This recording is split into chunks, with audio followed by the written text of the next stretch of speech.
How's it going, my YouTube neighbors? I've got 5 Creepshow episodes from the Creepshow series that I think will make your October experience more fun. Starting with Season 3, Episode 2, Skeletons in the Closet. This episode revolves around a collector who owns a museum and he collects horror show or horror movie memorabilia. This episode is a lot of fun if you're a horror fan because you're going to see a lot of props from different horror movies from the 70s, 80s, 90s. Again, these episodes are for making your October a little more fun. So if you're a fan, you're going to see a lot of Easter eggs. This episode is basically just all Easter eggs. To give some cliff notes, you basically have the museum owner and his wife, and they have a arch nemesis that comes into the picture and is going to try and spoil their plans for a grand reveal that is coming. So it's a lot of fun. It's very short. I'm not going to go into too much detail with any of these episodes. I want you guys to see them. Next episode, Season 1, Episode 1. Okay, so this was actually like the last episode I watched. That's my little mister. Smells good in here now.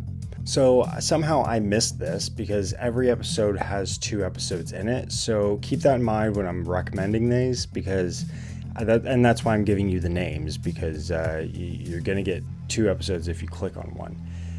So I'm recommending a specific episode within an episode. That makes sense. This one is called Gray Matter.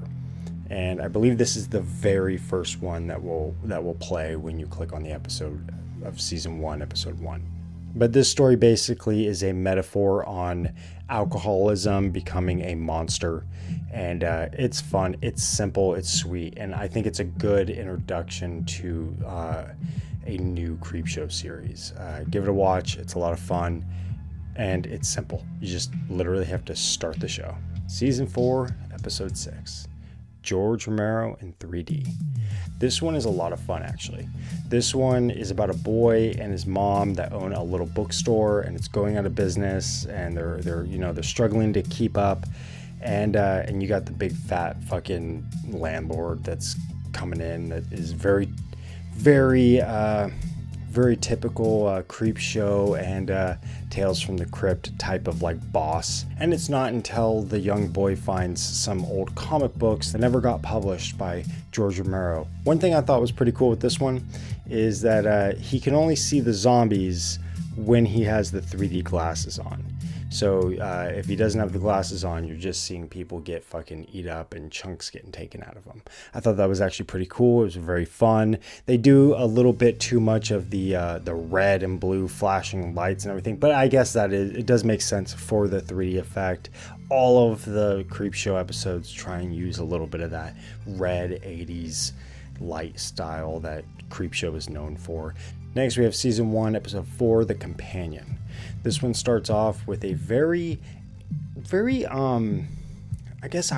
me, it felt very Stephen King feeling setup with a boy and his brother chasing him to beat the shit out of him. And he's basically just running. And you see this boy that, he starts off talking to a friend of his about what his situation is, and then soon after his brother finds him, and it's not until the boy runs into a farmhouse with a scarecrow, and the scarecrow comes alive, and you get a whole backstory as to how it comes alive. And I liked this one. I thought the backstory was cool. I think the comic pages are cool. All of these use comic pages, but some of them are better than others. And I liked the way that they do the lighting effects in this one. It's a lot of fun. And last, we have Season 2, Episode 1, Public Television of the Dead. This one is honestly probably my favorite episode that I've seen in this entire series. And basically, as simple as I can give it to you, Bob Ross meets Evil Dead. I don't know why I should have to give you any more. It is basically that. It's using a knockoff Bob Ross and a knockoff Sam Raimi, and you're basically set in a 80s style public studio or public television studio, And there's a Bob Ross character who is very much like Bob Ross. In another studio set off to the side, you have a Sam Raimi lookalike that is presenting a Necronomicon book to the host of a public access show. This is what I love when it comes to the Creepshow. The parody and having fun and just knowing itself and not taking itself seriously at all. This is what I love. This is what I fucking live for. I love Bob Ross and I love Evil Dead. I mean, this is like Mr. Rogers meets Child's Play. I would totally fucking dig it, you know?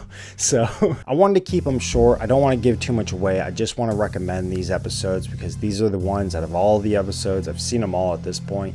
These are the ones that stood out to me. And I think for Halloween, for the Halloween season, these will make your Halloween season a little more fun. And, that's all I want to do, man. I just want to help everybody have a little bit of a more fun Halloween season. And remember, there's 2 episodes per episode, so watch the name if you're watching them on streaming, and have a happy Halloween, have a great spooky season, and until next time, keep watching spooky stuff, my YouTube neighbors. Thank you for watching. We're gonna beat the devil out of you.